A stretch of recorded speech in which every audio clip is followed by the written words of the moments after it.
Всем привет! Почему большинство людей вообще не понимают, что такое сетевой бизнес?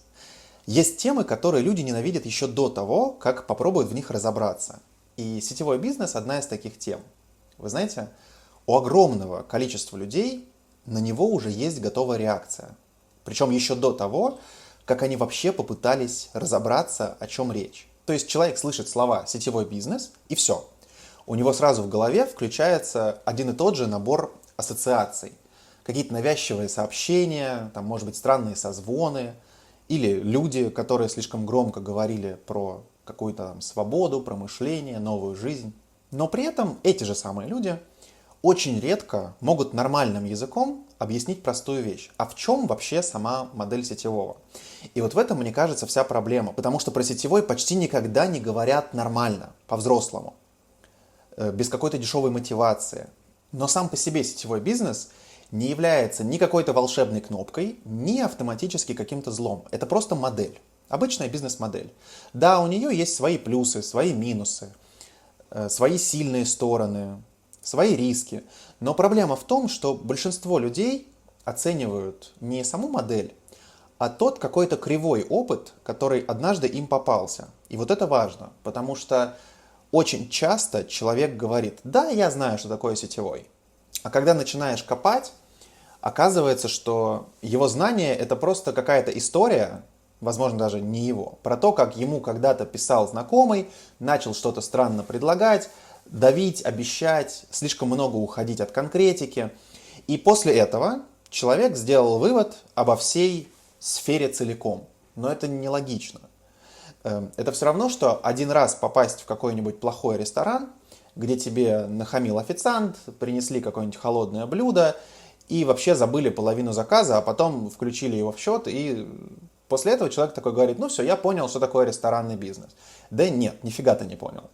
Ты понял только то, что существуют плохие рестораны. Вот точно так же и здесь. Сетевой бизнес очень часто путают с его самой дешевой, может быть даже самой шумной, самой некачественной версией. Люди видят навязчивость и думают, что в этом вот вся суть. То есть какой-то пафос и вот такая вот философия у сетевого. Может быть, даже какие-то бесконечные приглашения видят и думают, что в этом механизм работы. Хотя если убрать весь вот этот вот шум, то становится намного проще. Смотрите, в основе сетевого лежит не магия. Там нет никакого секрета, который доступен только каким-то посвященным. Там есть очень понятная идея. У компании есть продукт. Есть люди, которым этот продукт потенциально нужен. И дальше возникает вопрос: а можно ли строить распространение этого продукта не только через классическую рекламу, магазины, витрины и стандартную розницу, но и через сеть людей, которые сами этим продуктом и пользуются, причем будут его еще рекомендовать и участвовать в создании товарооборота. Вот и все. Вот на этом месте обычно у людей почему-то пропадает вся мистификация этого бизнеса, потому что оказывается, что перед нами не чудо и не секта, как часто говорят, а просто один из способов продвижения продукта на рынок. Но большинство до этого даже не доходит. Они застревают раньше, на уровне внешнего впечатления. Они задумываются, кто как выглядит, кто как говорит, кто как кого-то зовет, как ведет себя в сторис в Инстаграме, кто сколько раз сказал слово «возможность». И все вот это вот внимание уходит туда, хотя главный вопрос вообще не в этом. Главный вопрос на самом деле всегда один. А есть ли здесь реальный бизнес или нет? То есть ли продукт, который кому-то реально нужен? Есть ли здесь люди, которые этот продукт покупают, но не из жалости и не из вежливости, и не потому, что их кто-то дожал, а по повторному спросу? То есть ли логика, по которой эта система может расти? Или там просто очень много шума и очень мало фундамента? Вот о чем надо спрашивать в первую очередь. Потому что одна из самых больших ошибок – это когда сетевой сводят к фразе «ну, это продажи по знакомым». Ну, да, многие именно вот с этим и сталкивались. И я, кстати, тоже.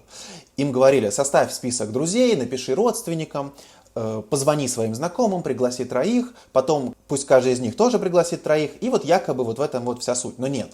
Это не суть. Это самая, что ни на есть, примитивная интерпретация.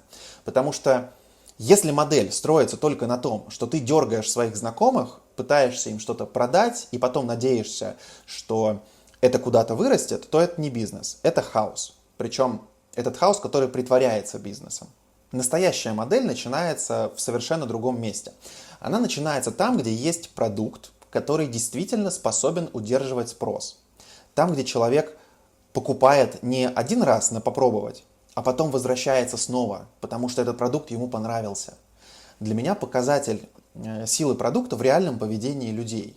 Ну вот, например, в Атоме один из флагманских продуктов – это Химохим. Я сейчас живу в Израиле, и в один из сложных периодов с поставками в эту страну у меня была клиентка, которая проходила тяжелое лечение.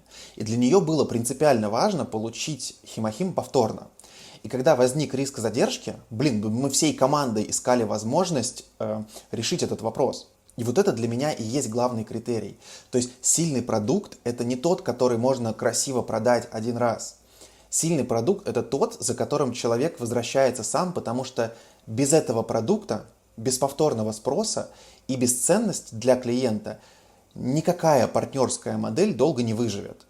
Еще важно, чтобы были не просто разговоры о доходе, а понятная система действий. То есть сопровождение клиентов на первом этапе, обучение новичков, дупликация действий. То есть там, где структура не держится исключительно на одном человеке, который всех тянет самостоятельно. Потому что как только она держится на тебе, это не бизнес. Это, кстати, одна из самых неприятных, но довольно полезных мыслей, которые нужно осознать. Многие думают, что если они все время что-то делают, значит, у них идет бизнес. Но активность не равно система. То есть можно быть очень занятым и вообще ничего не строить. То есть человек кому-то постоянно там пишет, кому-то звонит, куда-то ездит, что-то рассказывает, записывает, там, выкладывает себя в разные соцсети, созванивается, там, на встречи ходит, может быть, даже презентации проводит. Со стороны может показаться, что у него прям кипит процесс прям какой-то. А потом проходит полгода, и выясняется, что без него лично вообще ничего не происходит. Все останавливается. И это очень неприятный момент, потому что именно тогда становится понятно, что системы нет. Есть только человек, который все тащит на себе. Я, кстати, видел это даже внутри нашей команды. Пару лет назад мой наставник очень сильно на это раздражалась. У нее были сильные люди, были результаты, лидеры, но как только нужно было запускать новый этап обучения, все снова смотрели на нее, и пока она сама не включалась, никто особо не хотел брать этот процесс на себя. И вот это был очень показательный момент, потому что внешняя команда росла, а по факту слишком многое по-прежнему держалось на одном человеке. И тогда она начала это потихоньку ломать. Она стала не просто обучать людей, а передавать своим основным лидерам ответственность. То есть прямо показывала, что теперь, ребята, рост вашей структуры – это уже не моя ручная работа, а ваша зона ответственности тоже. И когда лидеры это действительно осознали, они начали уже на своей основе строить собственные системы обучения и развития людей. И именно после этого в команде произошел, я прям это очень хорошо помню, произошел сильный скачок, потому что рост пошел уже не из одной точки, а сразу из нескольких. То есть появились новые сильные люди, новые результаты, новые лидеры. Вот так вот система и отличается от ручного режима. То есть пока все движение идет только сверху, это хрупкая конструкция. А когда знания, ответственность и действия начинают передаваться дальше по команде, вот тогда и начинается настоящий рост. То есть бизнес начинается там, где появляется понятная логика, которую могут повторять другие люди. Многие думают, что сетевой бизнес – это про приглашение, как будто там вся игра в том, чтобы затащить в команду как можно больше людей, а дальше оно якобы там само по себе как-то разрастется. Но приглашение – это вообще не про бизнес, это просто вход в разговор. То есть бизнес начинается потом, гораздо позже, когда у тебя есть что человеку показать, кроме эмоций, когда у тебя есть продукт, который не стыдно обсуждать, когда есть система, когда человек внутри понимает, куда он пришел, что ему делать, за счет чего здесь вообще могут появляться деньги и почему это не должно развалиться через 2 недели. Вот тогда появляется что-то серьезное. А до этого это движение, которое многим кажется бизнесом. И если честно, мне кажется, что одна из причин, почему взрослые люди вообще рассматривают такую модель, она довольно простая. Потому что в жизни у большинства людей вообще-то есть не так уж и много вариантов. Первый, ты работаешь по найму. То есть ты меняешь свое время, силы, навыки и компетенции на доход. Это всем понятная модель, но у нее есть потолок по зарплате и зависимость от своего работодателя. По второй модели ты строишь классический бизнес, но там уровень ответственности вообще другой. Ты отвечаешь буквально за все. За продукт, за аренду, за команду, за налоги, за поставки, за логистику, за маркетинг, за всякие ошибки, за кассовые разрывы. В общем, за все-все-все. И далеко не каждый человек готов в это зайти. И есть третий вариант. Партнерская модель, когда тебе не нужно создавать систему с нуля. То есть ты подключаешься к уже существующей инфраструктуре на базе какой-то большой компании и пытаешься строить на ней свою франшизу. И сама по себе эта идея вообще не выглядит странной. Странно-то как раз выглядит то, как ее часто подают. Потому что вместо того, чтобы честно сказать, смотри, вот инструмент, у него есть особенности, вот такие вот ограничения и вот такие требования. Людям вместо этого начинают продавать эмоции. А эмоция, любая эмоция, всегда разбивается о реальность. Когда человек заходит в эту модель с ожиданием легкости, с ожиданием какого-то быстрого результата, с мыслью, что сейчас ему пару фраз каких-то красивых дадут, он поговорит с людьми и все, он полетит. Такой человек почти неизбежно разочаруется в том, как это работает на самом деле. Потому что здесь решает не то, насколько ты красиво говоришь, не то, как ты выглядишь, не то даже, как сильно ты умеешь кого-то мотивировать. И даже не сам факт того, что тебе удалось кого-то когда-то зарегистрировать. По-настоящему можно говорить, что ты начал строить бизнес только тогда, когда у тебя появился повторяющийся товарооборот, когда люди возвращаются за продуктом, когда есть реальные потребители, когда есть партнеры, которые понимают, что они делают, когда есть обучение, когда есть структура. То есть, когда результат держится не только на твоем сегодняшнем каком-то настроении и уровне энтузиазма. Вот это уже похоже на бизнес. Все остальное это либо подготовка к нему, либо самообман. И поэтому, когда кто-то говорит, я попробовал сетевой, у меня ничего не получилось, и значит это не работает, мне всегда хочется мысленно уточнить, а что именно ты попробовал? Саму модель? Или ты попробовал хаотичные действия без понимания, что ты вообще делаешь? Ты выстраивал систему? Или ты просто надеялся, что все сложится на одном твоем энтузиазме? Я такие ситуации вижу регулярно. Периодически приходят какие-то новые партнеры, заходят заряженными на эмоциях. Я им даю информацию и сразу прошу не делать резких лишних движений. Говорю, давай сначала спокойно разберем план твоих действий. Поймем, как тебе лучше заходить в работу, как выстроить первые шаги. Человек соглашается, а потом через пару дней мы созваниваемся, и выясняется, что он уже успел сам побежать к друзьям, что-то им рассказать, получить отказы, что абсолютно логично, и на все это делает вывод, все, людям это значит не нужно, значит это не работает, я не буду ничего делать. И в этот момент мне хочется задать очень простой вопрос. А ты вообще на что рассчитывал? То есть что ты сейчас проверял? Модель или свою неподготовленную импровизацию?